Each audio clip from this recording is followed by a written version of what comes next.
here. Welcome to my channel to help you launch and improve your freelance business with marketing tips and tricks. One of my favorite new avenues for generating freelance business is LinkedIn. Now, there's so many different strategies you can use on LinkedIn and so many strategies that work on LinkedIn. But today I want to talk about two of my strategies that don't even involve you reaching out to other people. I'm talking recruiters, ideal clients, etc., all in your inbox with very little effort on your part.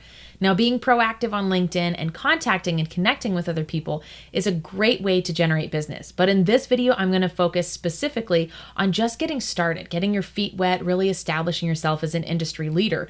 Because the more you do this, the more it will help you on both fronts, both getting those leads directly into your LinkedIn inbox, those inquiries through your website, but also when you are reaching out and connecting with others on LinkedIn, it already shows that you're an expert, that you're a thought leader in the industry.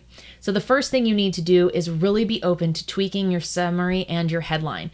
This information is used by LinkedIn's search algorithms to match prospective clients with you. So the more you have those key buzzwords in your title as well as your description, the easier it's going to be for clients to find you when they're searching for someone.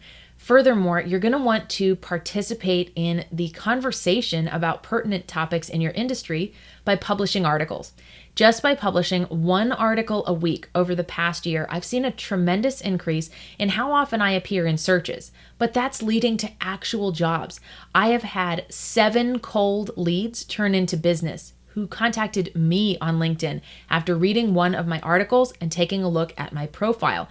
That has led to LinkedIn becoming the number 3 source of revenue for me in 2017 behind referrals and Upwork. So when this works for you, it can work really, really well. And I encourage you to think about the different types of topics you could cover. So I'll give you a quick example. Let's say you're a Google AdWords specialist. There are so many topics you could write about on LinkedIn, and you want to do this in their post and article format. I like to share these blogs as well on my website after the fact or even to your email list of prospective clients. But there's a big distinction as far as how often you show up and your overall credibility on LinkedIn when it comes to posting the article directly there versus sharing the link from your website. You actually want to post the article on LinkedIn. It does make a difference. It makes it seem as though you're writing it just for the LinkedIn audience. So as a Google AdWords specialist, you can talk about SEO, what's a good rate to pay for every single lead you're getting, how to be at the top of the rankings naturally and how that works with a paid campaign. You could talk about design of ads, what words work well, the character limits, so many different topics. And you're going to just include these in brief blogs, maybe 300 to 700 words, where you're talking with those keywords again in your industry. You're mentioning Google AdWords, you're mentioning pay-per-click ads, you're talking about the name of your company, and you're prompting them with a call to action to fill out a form, to call you, to connect with you on LinkedIn. Using this strategy is really powerful for all kinds of freelancers, but especially for writers, because you're doing double duty with the articles you're writing. You're showing your writing style and your knowledge in the industry, and then it's also getting those searched keywords to drive traffic to your profile and to turn that into amazing clients for you. When I'm talking about tweaking your summary and your headline, be open to that. If you're not getting as many hits, change things up every so often. Test what works and what doesn't.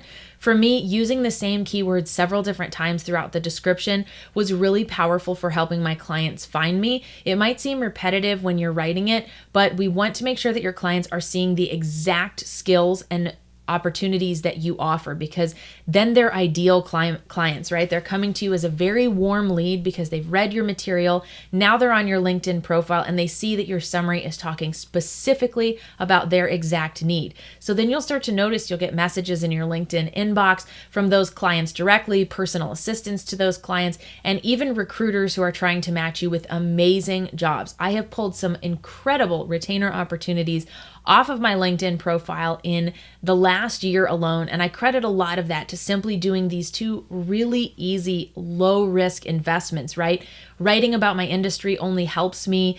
The more that I do it, the more it's opening other doors and opportunities. It's showing that I'm still active in this field, but it also shows my ideal clients that I know what I'm talking about and that I care about what I'm doing for them. This marketing strategy works for all types of freelancers. So what I challenge you to do as your first step is to sit down and think about 10 things that you could write a LinkedIn article about directly related to your industry and your ideal clients. For more marketing tips to help you grow your freelance business, check out the link to my Facebook group, Make Money on Upwork Freelance Marketing Mastery, where we cover all different types of methods with free trainings and tools to help you get to the next level with your freelance business.